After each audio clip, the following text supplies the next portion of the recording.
ఇన్ప్లాకబుల్ అనేటువంటి IMPLA CABLE ఇన్ప్లాకబుల్ అనేటువంటి పదము అర్థం ఏంటంటే శాంతించబడని స్వభావము.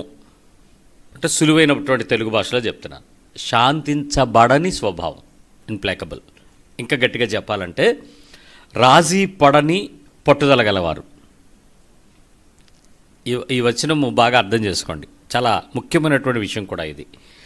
రాజీ పడని పట్టుదల గలవారు, తీరని శత్రుత్వాన్ని పెంచుకోగలిగిన వారు.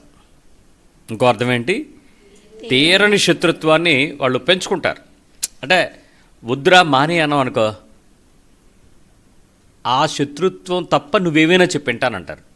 మానేయమని చెప్పకు, నువ్వేమైనా చెప్పింటాను అంటే ఏంటి? దాన్ని పోషిస్తారు, దాన్ని కంటిన్యూ చేస్తారు. మూడవది, ఎవరికి లొంగని వారు. ఇన్ప్లాకబుల్ యొక్క డెఫినేషన్స్ చెప్తున్నాను. ఎవరికి లొంగని వాళ్ళు అంటే ఇక ఎవరు చెప్పినా వినరు. వాడు యాక్సెప్ట్ చేయకపోతే ఎవడు చెప్తే వింటాడు, ఎవడు చెప్పినా వినడు, లొంగడు. తర్వాత ఇప్పుడు మనం చెప్పినటువంటి మాట యొక్క భావంలో మరొకటి ఏంటంటే మారుటకు ఒప్పుకోని తనము కలిగిన వారు. They don't want to change, they don't want to leave. వదలరు.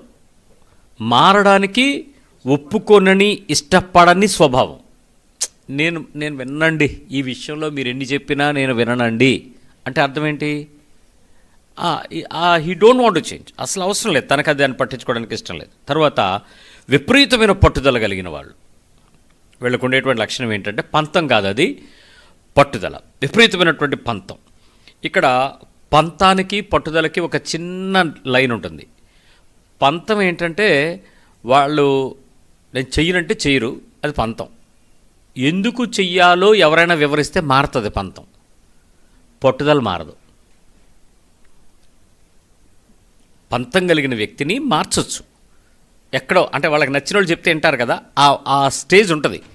పట్టుదల అందుకోండి, ఎవడు చెప్పినా వినరు. సో ఇది విపరీతమైన పట్టుదల. ఆఖరిది ఏంటంటే సంధికి లేక సమాధానానికి చోటివ్వని తనం. మీడియేషన్కి ప్లేస్ ఇవ్వరు. సంధి చేయడానికి కానీ సమాధానపరచడానికి కానీ ఎవరి మధ్యత్వాన్ని వాళ్ళు అంగీకరించని తనం. ఈ లక్షణాలు ఇన్ప్లాకబుల్ లేక శాంతించబడని స్వభావం కలిగినటువంటి లక్షణాలుగా ఈ కడవరి కాలంలో దేవునికి చోటివ్వని వారు, దేవునికి భయపడిన వారు, దేవుడంటే తెలుసుకొని దేవుని మాటకు లోబడనోళ్ళని ప్రజలలో ఉండేటువంటి, దేవుడు విడిచిపెడితే అలాంటి లక్షణాలను పట్టుకోగలిగినటువంటి ఒక చెడ్డతనం ఏర్పడుతుంది మనుషులకని బైబిల్ చెప్తుంది. ఇది కడవరి దినాలకైనటువంటి ఒక గొప్ప హెచ్చరిక. సహజంగా మీరు చాలా మంచి మనుషులుగా క్రీస్తులోకి వచ్చినప్పుడు బైబిల్ భావిస్తుంది.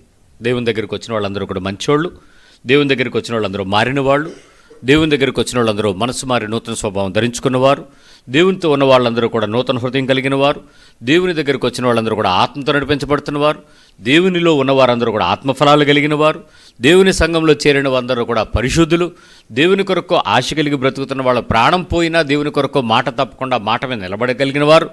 ఇలాంటి లక్షణాలని క్రైస్తవ సంఘం, క్రైస్తవ సమాజం, పరిశుద్ధ గ్రంథం మనకి పరిచయం చేస్తుంది. క్రిస్టియన్ అనేటువంటి విషయంలో ఎవరు ఏ రకమైనటువంటి నిర్వచనాలు ఇవ్వకపోయినా బైబిల్ ఇచ్చేటువంటి నిర్వచనాలను ఎవడు కూడా కొట్టేలేడు, అది స్టాండర్డ్. మనం కూడా అలాగే బతుకుతాం.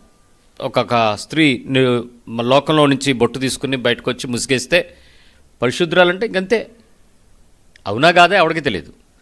పురుషుడు అంతే, బైబిల్ పట్టుకుని చర్చికి టైంకి వెళ్ళిపోతున్నాడు అని అంటే సెంటు కొట్టుకుని ఇంకా మనిషి ఎటు ఎలా బతుకుతున్నాడా ఎవరు అన్నదంటే క్రైస్తవుడు చర్చికి వెళ్ళిపోతున్నాడు, మారిపోయాడంటే ఇది భావం లోకానికి.